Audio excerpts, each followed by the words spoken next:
ಇಂದ ಉಳಿದಿರುವ ಇಡ್ಲಿಯಿಂದ ಮಾಡಿ ಸ್ಪೆಷಲ್ ಆಗಿ ಮಾಡ್ಕೊಂಡಿದ್ದೀನಿ. ಈ ಥರ ಸಣ್ಣಗೆ ಪುಡಿ ಮಾಡಿಟ್ಕೊಳ್ಳಿ. ಸ್ವಲ್ಪ ಎಣ್ಣೆ ಹಾಕ್ಕೊಂಡಿದ್ದೀನಿ. ಆಮೇಲೆ ಜೀರಿಗೆ ಸಾಸಿವೆ ಹಾಕ್ಕೊಳ್ಳಿ. ಕಾದ ನಂತರ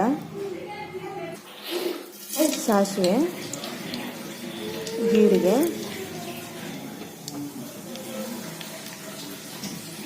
ಆಮೇಲೆ ಈರುಳ್ಳಿ, ಮೆಣಸಿನ್ಕಾಯಿ, ಕೊತ್ತಂಬರಿ ರೆಡಿ ಮಾಡಿಟ್ಕೊಂಡಿದ್ದೀನಿ. ಮೆಣಸಿನ್ಕಾಯಿ, ಕೊತ್ತಂಬರಿ,